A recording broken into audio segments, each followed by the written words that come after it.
এগুলো আমরা চিনি না, এগুলো আমরা চিনি না, আমরা চিনি না, দেখে রাস্তা আমরা চিনি না। বন্ধ করলো কেন তাদেরকে জিজ্ঞাসা করেছেন? এখানে অনেকেই আছে, অনেকেই আছে। আমরা কিন্তু এটা আরো ভালো শক্ত নজরদারিতে রাখবো। আপনার এই সার্কেলটা অনিয়ম পাওয়া গেলে আইনগতভাবে ব্যবস্থা নেওয়া হবে এবং আপনার সহযোগিতা আমরা চাই। এবং এর এগেনস্টে যদি কেউ উদ্দেশ্যপ্রণীতভাবে রোগীদের জিম্মি করে ওষুধ ব্যবসাকে অন্য ব্যবসায় রূপান্তরিত করতে চাই, তার বিরুদ্ধে কিন্তু আমরা শক্ত ব্যবস্থা নিব। সময় ওষুধের দাম বেশি রাখা, ওষুধ ভোক্তাকে বা রোগীকে জিম্মি করে যেগুলোর এমআরপি থাকে না সেগুলো বেশি মূল্যে বিক্রি করা, এমন আমরা আগে নমুনা পেয়েছি যখন মাইলস্টোনে আগুন লেগেছিল। ঠিক আছে, এরকম কোনো কিছু যদি আপনার পরিলক্ষিত হয় আমাদেরকে অবহিত করবেন। আমরা সেই প্রতিষ্ঠানটা বন্ধ করে দিব এবং তাদের লাইসেন্স বাতিলের জন্য ওষুধ প্রশাসন বরাবর চিঠি দেবো। আমার সাথে কথা বলেন, আপনি যেটা বলছেন সেই ধরনের কথা না। আমার দোকানে যেহেতু হয়েছে, আমি এখানকার মানে মোহাম্মদপুর আদাবতানের সভাপতি, ওনারা আমার সঙ্গে কথা বলতেছে। অন্য আদাবর থানা, ওষুধ আদাবত থানায় আমি সভাপতি, বিসিডিএস, রাইট, জি। সো সেই হিসাবে আর এখানে অন্য কোন পরিচয়, ও একজন আমার একজন সদস্য। হ্যাঁ, আপনার পরিচয় কোনটা? আমার হচ্ছে ইসমি ফার্মা, এলাকার সোনার নাম না একটা মেডিসিনের দোকান। এটা কি আপনার বক্তব্য না? এটা আপনার বক্তব্য না? আপনি যদি স্বনামধন্য হতেন তা আপনি দোকানটাকে এখানে আসছেন কি ব্যবসাকে প্রশ্রয় দিতে? বক্তব্য না, আমার সাথে কথা বলার জন্য আসছেন। কি কথা বলেছেন বলেন একটু। আমাদের সাথে কথা হয়েছে এখানে সব প্রতিষ্ঠান কোথায়? এখানে ওই মার্কেটে। আর এগুলো আপনার এগুলো বন্ধ করে গেছে কেন?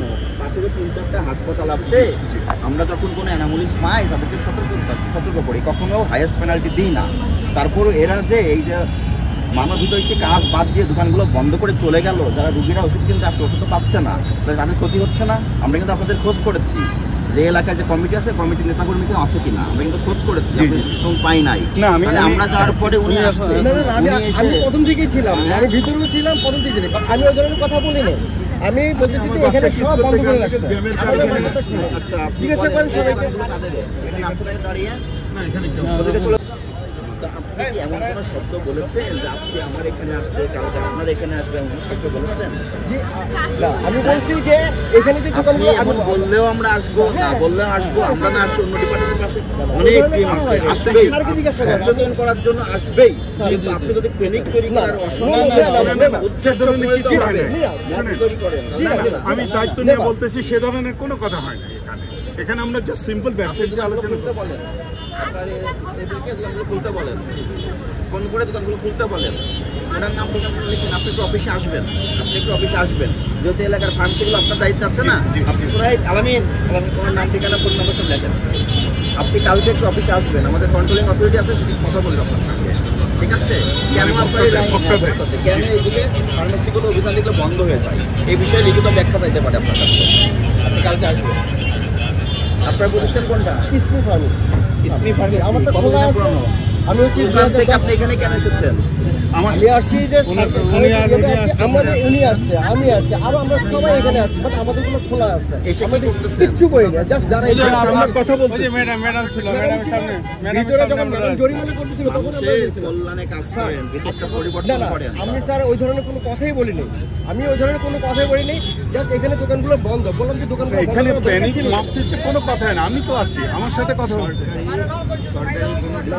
পিছনে যদি আপনি কোনো ষড়যন্ত্র করেন অবশ্যই আমার করে ফেলা হবে। অবশ্যই ওই ধরনের কোনো আমরা গেলাম না, কিন্তু আপনাদের উচিত আপনারা এইগুলো ব্যবসায়ীদেরকে সচেতন করবেন। আপনি সেটা করেছেন স্যার? আমি প্রথমত আপনি এখানে এসে আপনি আপনার স্যার, আপনার নাম কি? আমি হুসাইন সাহেব। আপনার এখানে যারা আসছে আপনি তাদেরকে বলছেন যে দোকান সেরকম করে কিছু এখানে নাই, এখানে কেউ নাই।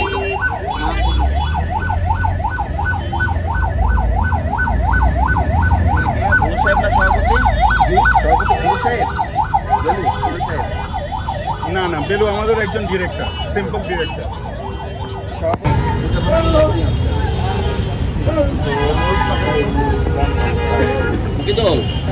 আপনারা যখন পেট্রোলে থাকেন কোনো রকম অ্যানোমালিস, ঠিক আছে, আর আপনারা এগুলো করবেন না, বুঝতে পেরেছেন?